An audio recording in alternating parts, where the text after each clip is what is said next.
Hey everybody, welcome to Nineliner Tattoo. So this one is going to be one I mentioned a while ago that I was going to do. People were asking me, a lot of people were asking me actually, what kind of stuff do I have in the house, print-wise, originals, artwork, that sort of stuff.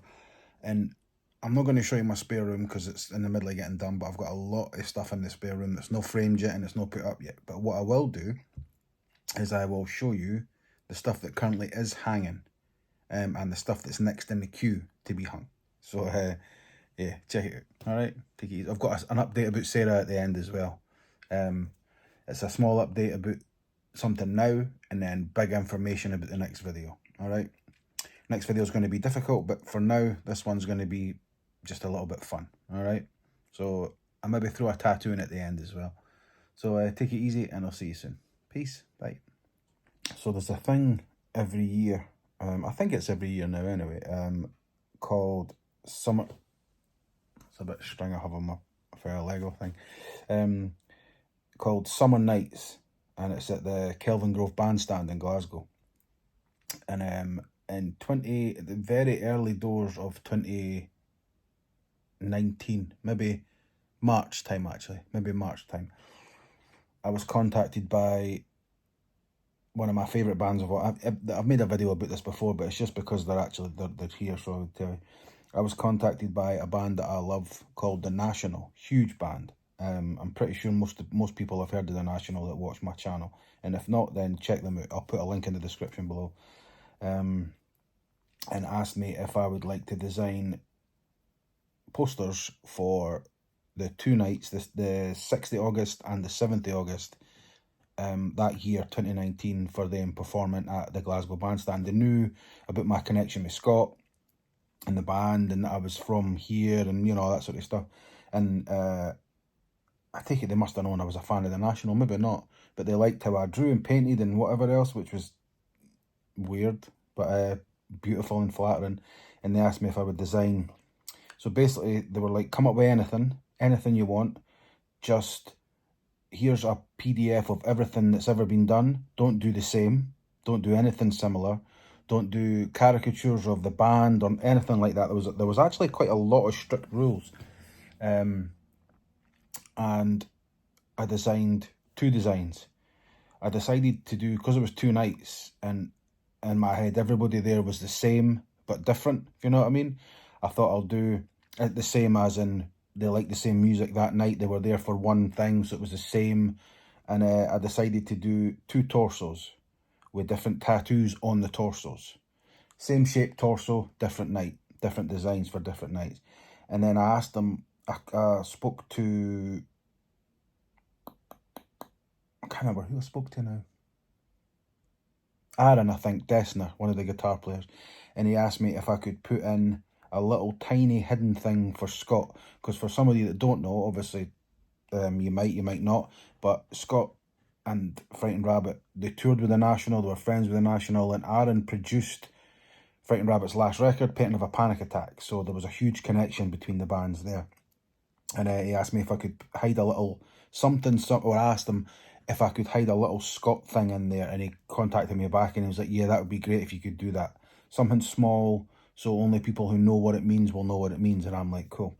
So I done that, and yeah, here's the 4 posters that I have in frames. They're basically, it was a funny thing as well. They were like, how much will you charge? And I was like, yeah, it's free. I don't, I'm honoured. And they were like, we can't do that. And I'm like, well, just send me whatever you want. So they sent me a bunch of money, which I then gave away to Tiny Changes, funnily enough. But they were like, and at the end of the email exchange with the manager and the band and stuff, I was like, is there any chance maybe before they sell out, that, because I'm hoping they'll sell out, that I could maybe get a print of 1 or 2 or whatever? And because I did raffle off, as well as the money they gave me, I raffled off the original painting and gave the money to Tiny Changes as well.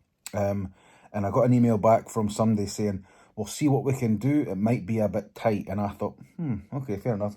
And at that whole time, the band were CC'd into the emails as well. And then I got an email was sent CCing in me and the guy that I was dealing with and a couple of other people from the band. and it was like, yeah, can we just make sure Stuart gets one of each, please? 4.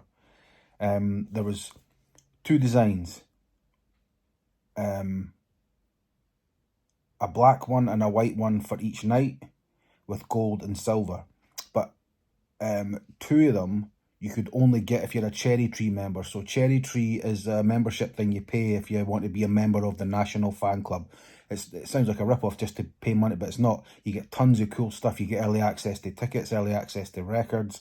You could get a couple of these prints that were only available in the Cherry Tree, and I was not allowed to put them up anywhere. But I think it's been, 6 or 7, no, 19, 20, 21, 22, 5 years. So I think it's all right to put them up now. Plus, I won't tell you which ones are the Cherry Tree exclusives, so then I won't criminate myself. I'll just say, I don't know. But I'm sure it'll be fine by now. But yes, here you go. These are what I designed for the National for the 2 nights in Kelvingrove Bandstand. And they sold out that night as well, which was incredible. I just felt incredible. And then I was standing watching the gig one, and I couldn't post about it until they posted about it, so it was top secret. And I posted about it after they did, and then I went to the show. And one of the nights it was pouring rain at Kelvingrove, and the other night it wasn't. And I'm standing there with Sarah, and we're watching the show. It was the night it was pouring rain. I think that the pouring rain was the second night, if I remember right. It was no, tell that it was the first night, because we were over that side the first night and that side the second night, side of the stage. And the first night we're standing watching in the pouring rain, and I've got my hood up and it's pouring, but it was beautiful. It wasn't cold. It was a beautiful night. And because my phone number is on this channel and on my website or Facebook and Instagram, my WhatsApp number, I've got nothing to hide. People were messaging me asking me, can I buy one of the things? And I had to explain, and I thought I had in a video that night, but I had to explain, I'm not selling them. The National are selling them. I don't own it. I drew it, I painted it, I sent it to them. I didn't want any money, like I say, but they paid me, and that's nothing to do with me. You can't buy them from me. And that most people were cool, no problem at all. And then I'm standing there, and it was Vandalaya was playing, which I'll play you a tiny little bit of that now. Okay, I'm probably going to get a copyright strike, but it doesn't really matter. In fact, no, I better know just in case. But it's a beautiful, slow song, emotive. It's just incredible. It was raining, it was warm, it was beautiful. And then my phone vibrated in my pocket. And my mum wasn't overly well at that point. She's fine, but my phone went. I thought I better just have a quick, because it was outdoor at Kelvingrove as well, so nobody was, didn't bing or make a noise. And I looked at my phone and it just said, I can see you. And I'm like, okay. And then I got another message, I can still see you. And I'm like, okay, first of all, the messages were about a minute apart and I hadn't moved. So of course you can still see me. And then the third message was like, okay, take it easy. And I'm like, well, I'm not going to take it easy now. I'm fucking terrified. I don't know, And I never replied, but I don't know who that person was. So, there you go. People could see me. Sometimes I forget when I put videos out and I do stuff for bands or, raise money or, I don't know, whatever it might be. And it's not me being a hero, but sometimes I forget that people, I don't know what you look like. Well, I might know you, but if I don't know you, I don't know what you look like. And this has got to sound stupid, but even though I put videos up on Facebook and, and YouTube and whatever else, I sometimes forget that people know what I look like. And it's just bizarre when people come up and, my wife and I were standing outside the Cure one night, and the girl came up and she was very, very complimentary, but because of my autism, I think I struggle with that sometimes. Most of the time I'm okay, but just sometimes I'm a bit, ooh, but it's just bizarre. But most of that, I can handle that. It doesn't happen that often, don't get me wrong. I'm not fucking, once every 5 years or something, somebody will go, I know you, and that's totally enough for me. But when that was the weirdest one I've ever had, I can see you. I'm like, okay. And then, ding, I can still see you. It's like, okay. And of course, the lights are shining this way. So I'm looking, it's pouring rain. I can't see, And then the next thing, okay, bye, have a nice night. And I'm like, I'm just fucking mental. But I digress. Here are the 4 variations of the drawings I done for the National. And see if you can spot the little hidden frightened rabbit or Scott Hutchinson things. But also, people might be wondering, why did you draw certain things? It was all to do with their album that was coming out at the time. I got to hear a lot of it, I got to see lyrics from it, and therefore I got to draw stuff based on that. So it makes sense if you've heard the record. Yeah, so that's it. Enjoy, and I'll see you in a second. Bye. Sorry, I forgot to say, the album that was coming out was I Am Easy to Find. So you might look at some of these images and you might think, I don't get it. Other times you might have to look at music videos. So yeah, that's it anyway. That's the album that was coming out at the time. All right, so here you go. Take it easy. Bye. So here we go. Like I said, these are some of the posters that I designed for the national show. Like I say, there's only two variants, but two different designs, but different colours and backgrounds and stuff. So these two prints are really quite rare, and they were quite expensive actually. But I bought them for Sarah for part of her Christmas. And there's a book that came out called The Boy, the Mole, the Fox, and The Boy, the Mole, the Fox, and the Horse, by a guy called Charlie terrible. I'm so bad. But these are, you know what is, I love how he draws. The stories themselves are great. I think they made a movie about it as well, if I'm not mistaken. Again, maybe 2018.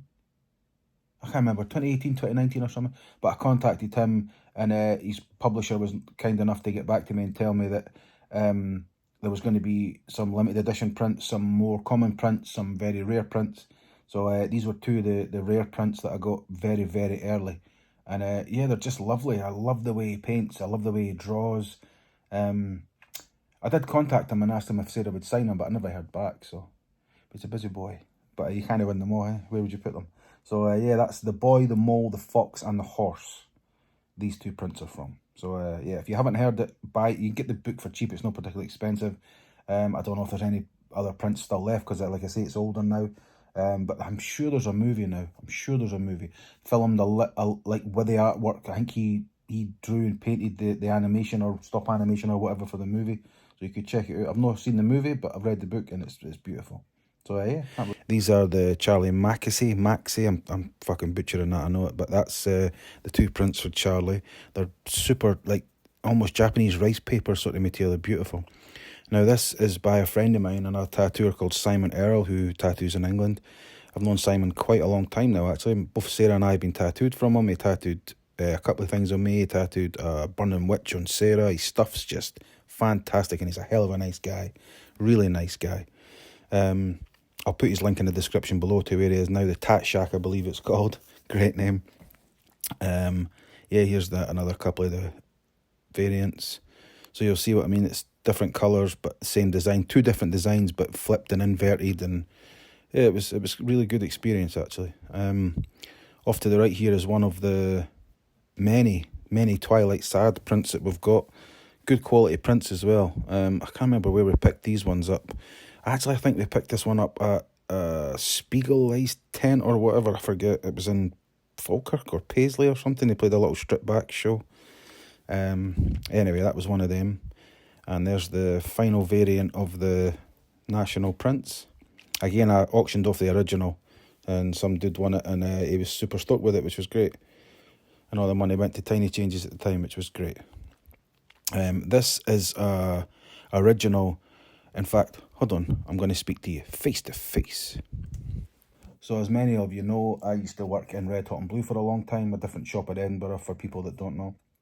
And the guy that owned that, Paul, was a friend of mine.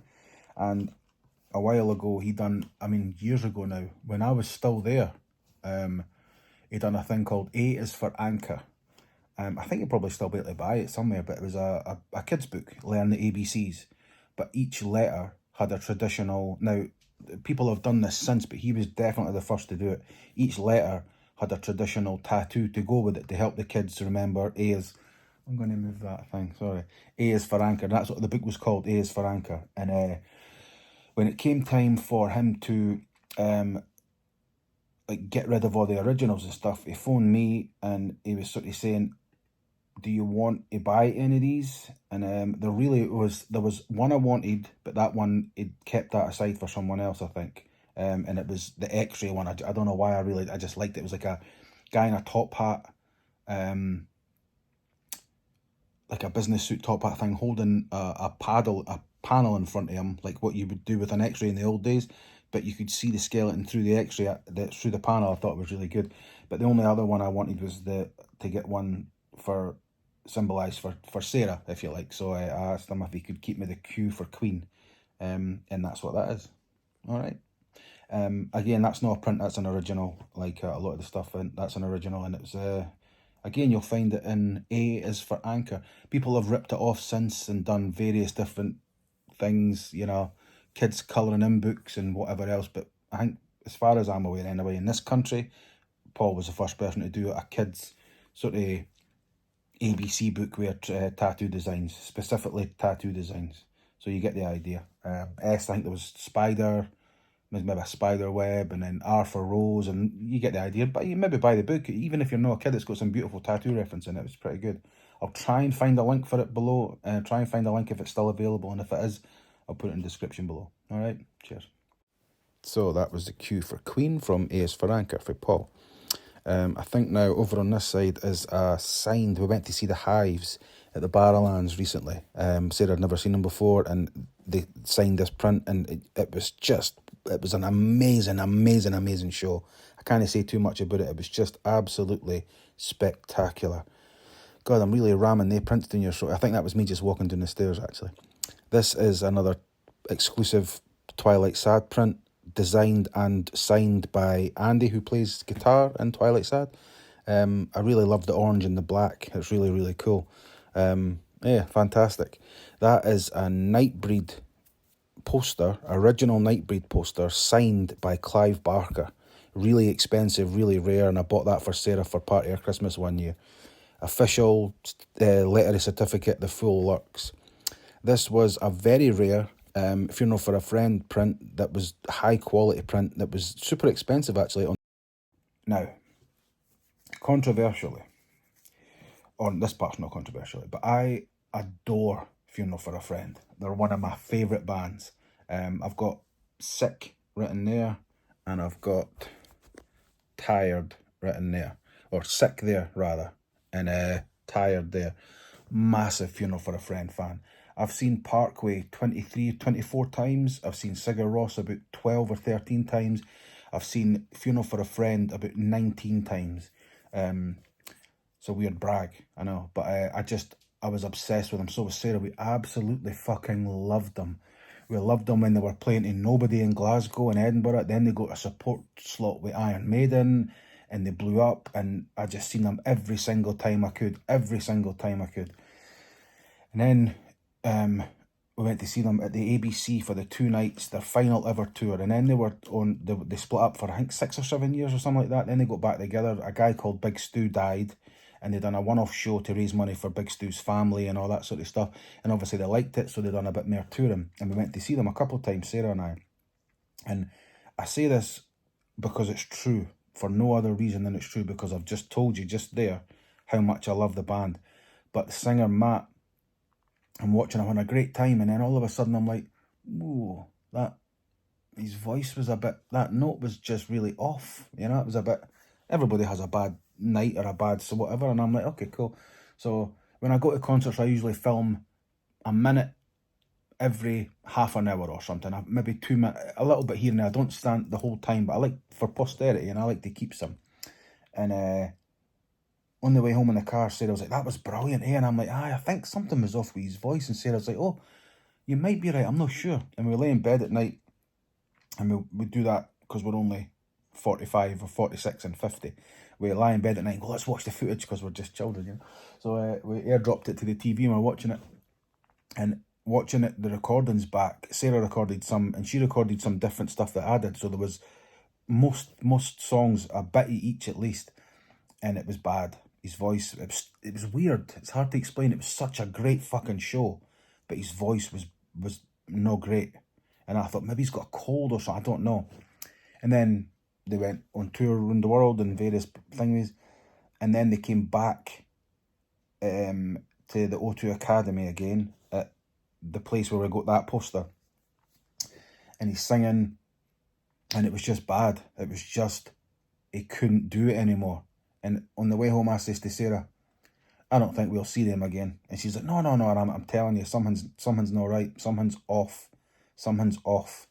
And I've got this really annoying thing. I'm doing a video in a couple videos time explaining my connection between my autism and music. I could do it about my autism and stuff like Lego and posters or prints, but it's specifically between me and music. And unfortunately, I've got this thing where I can hear the slightest thing that's not right, just the slightest thing that's off, and I could hear it the whole night, and it was killing me.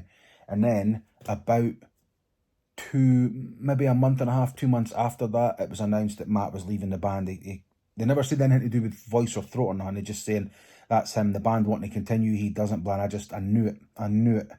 I don't think he can do it anymore. But it was still a great night. It sounds weird to say that the singer didn't sound amazing, but it was still a great night. But the energy, the love, it was just a great fucking night. And that's where we got this poster. So, yeah, that's that. So, yeah, that was the Funeral for a Friend poster. Next up is a signed, dedicated photograph to my wife from somebody who she loves, an actor called Bill Moseley, who was Otis he's been in many things, but he was Otis in Devil's Rejects and House of a Thousand Corpses. She's so attracted to him as that you can see now, not as a normal human, as that. So I contacted him and I got that signed to her for our birthday one year, and yeah, pretty cool. I got customed for my wife and I's wedding by a tattooer called Alison, friend of mine, and it was just, I asked her to do something spooky, and she nailed it, and I thought it was great. It's beautiful. Here we have, self-explanatory. I cannot remember the name of the person that took that photograph. I'll try and check, and if I find it, I'll write it in the comments below. So we move into the living room, and don't worry, I'll switch the light on in a second.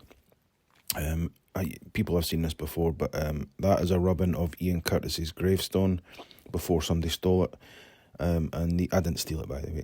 These are original photographs from 1979 my wife got made for me, got developed for me by the guy that took them. She contacted him and he still had the originals. So yeah, they are, that's a rubbing of Ian Curtis for Joy Division's headstone. It's actually not a headstone, it's the size of a brick, and it's carved in. Somebody stole the original headstone thing years and years ago, and then I went down years ago now, I mean a long time ago, to visit his house and his gravesite and the cemetery and all that sort of stuff, and I took a rubbing of that, and then a week later somebody stole it, so you can't get a rubbing of the same one either, which is a bummer. I took 3 or 4 rubbings of it actually, so yeah, maybe I'll give one away sometime. But the next thing you'll see is some pictures of, the photographs were taken in 1979, and the guy that took the photographs is the guy that sold them to my wife. So they're original 1979 photographs. He's a professional photographer, but she contacted him and asked him for one, and he says, look, I'll do you a really good deal for like more than that if you want. So I think she bought me 6 or 8, so I've got some more. I need to get in a different frame with something else I've got planned, but yeah, they're really cool. There's an artist that my wife and I both love. He's a really nice chap as well, actually. He's a lovely guy, and his name is Ian Ward. I'll put a link to his stuff below. I don't know, I'll explain why in a second, but he, Sarah in particular has been a fan of his for a long time, and I contacted him, and I want to say probably 10 years ago, 11 years ago, and asked him for a painting, an original custom painting. I mean, we're talking expensive for that big giant painting. The fallen angel, you see his wings are gone, feather in the hand, that sort of thing's beautiful, and we've had that on the wall for a long time, and it's a one-of-one original oil painting. It's incredible. But the painting next to it of Sarah with spiders and stuff and bugs and stuff, you'll see, that's painted by, at the time, a 14-year-old girl, 12 or 14-year-old girl, who happens to be Ian's daughter, and that was her first ever commission. Ian's ex-wife, that little girl's mum, is also a very, very talented artist. She does, I'll actually show you a couple of things that she does. She doesn't take orders though, but because in the past when she did take orders, Sarah and I spent a small fortune buying stuff. She makes things like little dead dolls. She was one of the first to do it. People do it a lot now, but like 10, 11, whatever years ago, there weren't many people doing that. Not in Britain anyway. Creepy dolls and like dead Victorian baby dolls, and it's just phenomenal stuff. So as a result of that, every once in a while, I can call upon her to make a custom thing, and Sarah can as well. And she put a thing up saying that her daughter painted something, and I thought, that's really fucking great. I thought she must be like 18 or 19, and Sarah's like, no, she's like, I think it was either 12, 13 or 14. And I thought, holy shit. So I contacted Amanda, the mother, and I says, look, I do not want to pressure your daughter by any stretch of the imagination, but if she was up for it, could I commission her to do a painting of something to do with my wife? Bugs, spiders, because obviously, you know, by now Sarah collects spiders and scorpions and fucking all kinds of stuff. And I thought she's probably going to say no, and I was really worried. I didn't want to put pressure on a kid, you know what I mean? And her mum messaged me back about an hour later saying, I was going to send you a recording of the noise, but I thought I'd better not, because the daughter was running about the house screaming and smiling and, you know, so excited that somebody had asked her for her first ever commission. And that painting was done from a photograph on the internet, and she's reproduced it, and she's painted it. And again, she was like 14 years old or something, so it's unbelievable. Really, really cool. So that's father and daughter next to each other on the wall, which I thought was pretty nice, you know. So yeah, they're two. Funnily enough, Ian Ward stopped painting a long time ago, as with many of us, the issues with mental health. But what he started to do was strip guitars and paint stuff on guitars.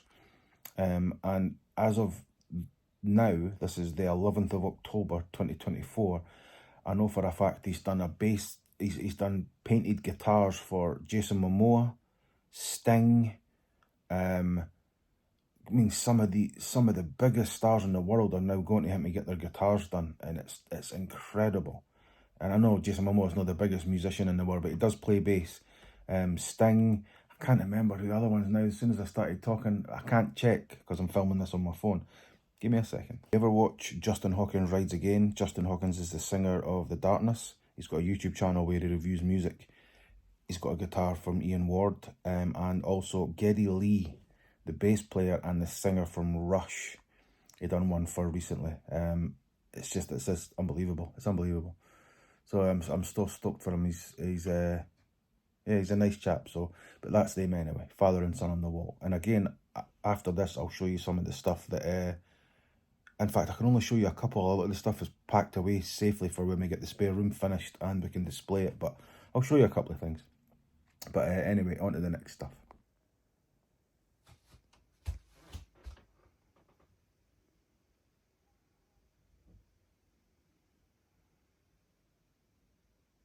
What you're about to see briefly is a piece by an artist called David Stoupakis.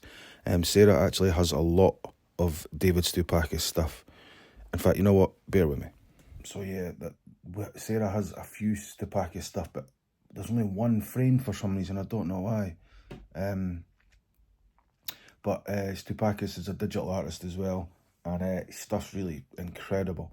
But we have, I don't know how, but years and years ago, before he got really fucking big, Sarah collectively and I bought a lot of drawings of his that were done in biro pen and Bic pen and that sort of stuff, and pencil and shavings and whatever else.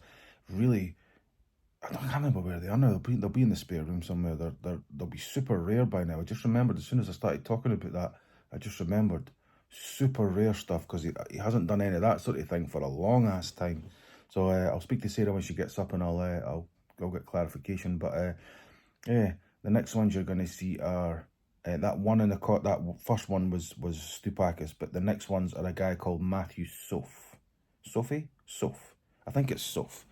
Now, I've bought a lot between Sarah and I. Again, we've bought a lot of Matthew Soph stuff. I bought Sarah the Edward Scissorhands one, and she got me custom made the Breaking Bad one and the Twin Peaks one. to the point where he got that many messages about the Breaking Bad and the Twin Peaks one that he messaged us to say, I know it was a one-off piece, but could I make reproductions of it if I only do them at a different size, a smaller size? So I don't know now, but you could at one point get they two, but a different size, but they're the only ones ever at that size. And I thought, how pompous of me. I mean, it was up to Sarah, really, because Sarah was the one that commissioned him to custom them for me. And if she had said no, then I would have been fine with it. But we're not those types of people, you know what I mean? You put something on the internet, it's no longer yours, really, at the end of the day, is it? So, but yeah, he did say, look, I won't do them that size, so at least you'll have something a bit uniquer. And I'm like, that's fine, that's totally fine, but they're really cool. They're really cool, so check these out. And below that is one of the soft ones I was telling you about. That's the scissor hand ones I bought for Sarah. And Sarah bought custom this one for me from Twin Peaks, which I love, absolutely love, and the Breaking Bad one as well, which again is just so cool. But yeah, really love them, really love them. So as for smooth transition, there's one of my wife's little itty bitty spooders. Yeah, she's lovely. I sit because she sits right next to me where I sit here and draw and whatnot. I see her a lot, actually. It's pretty cool. Okay, next up is two of my most treasured possessions, and I'm going to come back to the video in a second, so here we go. So there's a band from a little tiny place called Ruston in Louisiana who came out a long time ago, and I just became obsessed with this band, like I do a lot.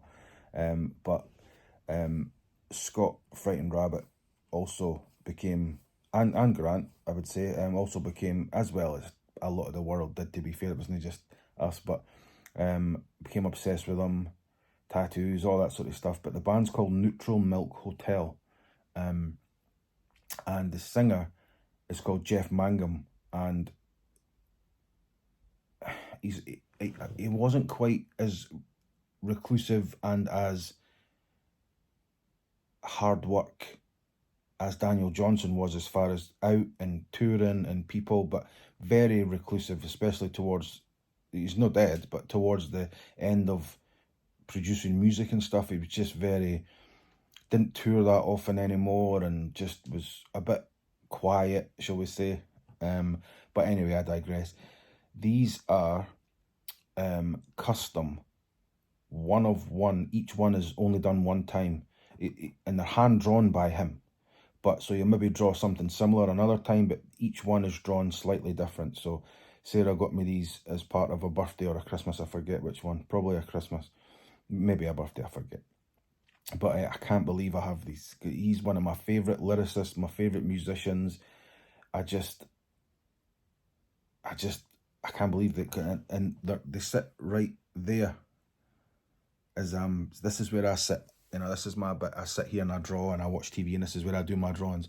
So there and there is where it sits, where they sit, and it's just, I absolutely love them. I love them. So yeah, I'll show you them again now.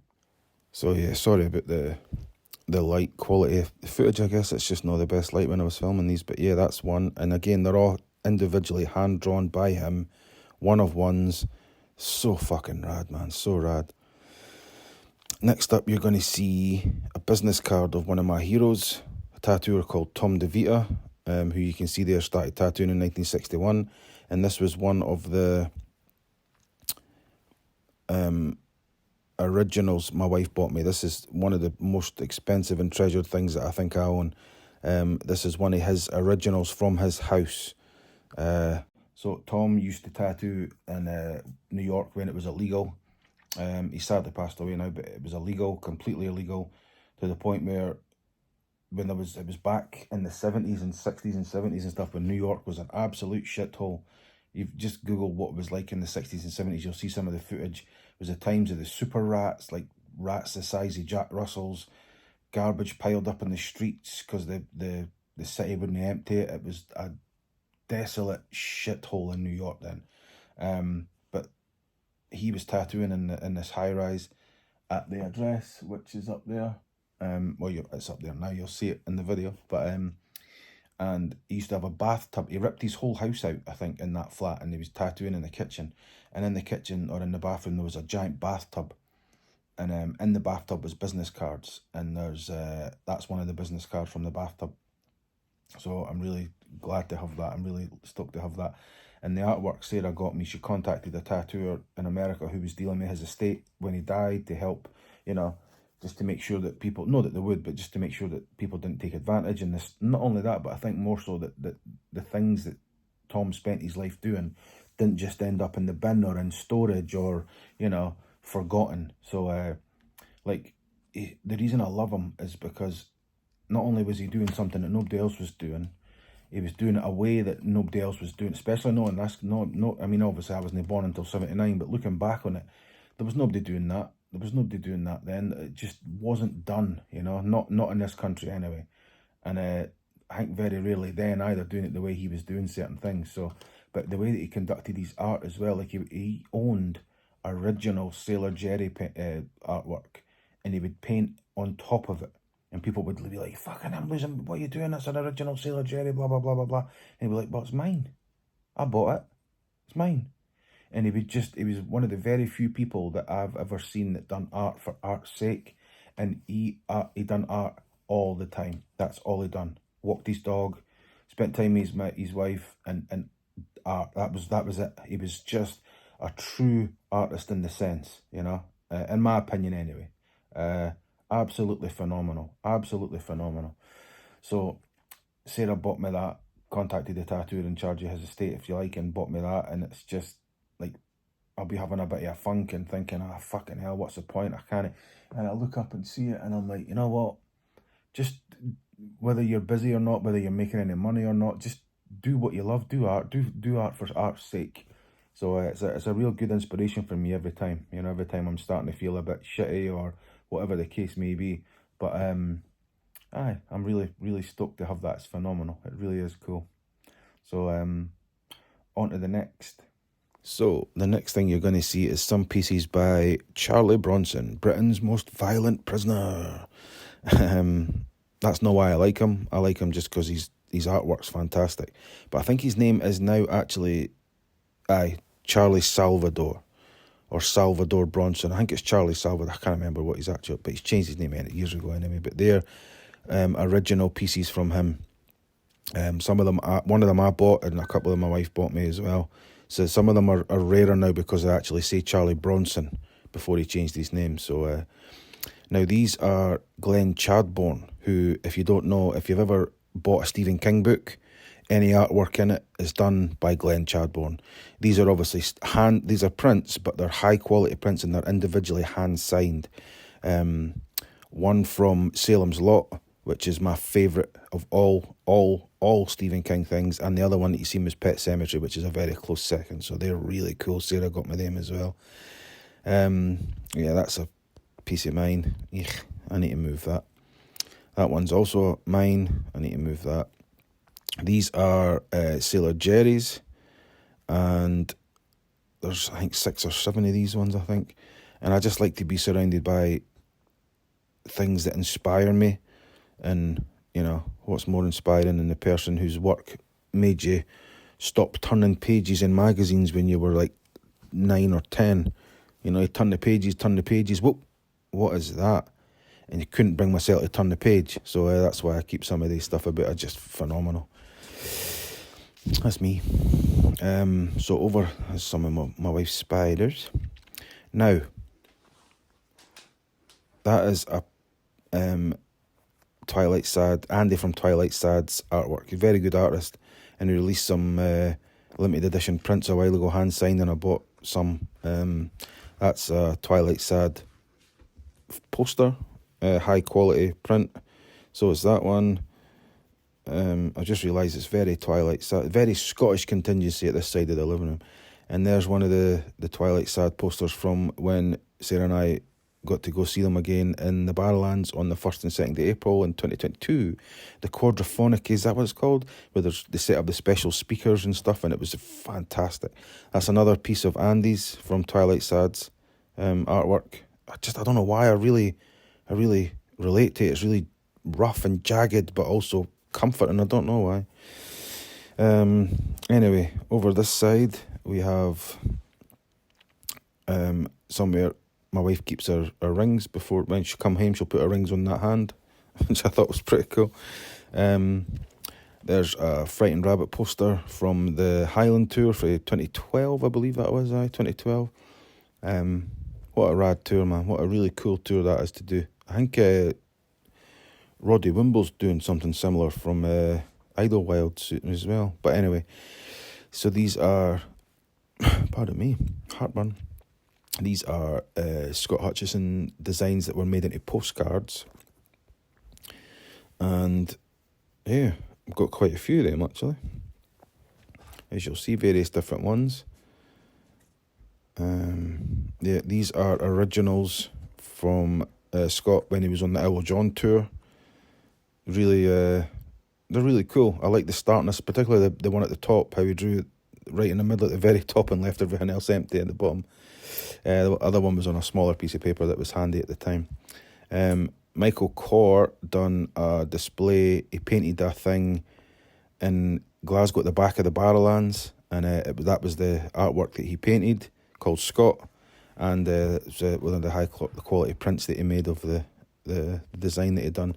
And again, some other Scott stuff. Now I know looks a bit like a shrine, but if you take away the connection to the band, my connection to him and all that sort of stuff, and you just look at it as, and particularly this side, is one of my favourite artists, nothing more. Well, there's a little bit more, obviously that's a lie, but they're just my favourite, some of my favourite artwork from one of my favourite artists, if you remove everything else. That's what I tell myself to make it less creepy anyway. And this was one of the rare, the Greys print. If you touch all that, it's all hand done, so it's all like got the shiny pencil stuff on it, so it's a fucking nightmare. You can't touch it and touch anything. But that was really cool. That's just some of my Lord of the Rings Lego and stuff. And over here we have a signed handwritten lyrics from James from the Twilight Sad. I've mentioned it before. I've done a favour thing for his kids, his wife and his kids' school and stuff, and raised some money for them, and he sent that as a thank you. So, but regardless, I just love it. I think it's great. It's one of my favourite songs, and yeah, I didn't know he was doing it, and it blew me away. So there's my ugly fucking Mishki again.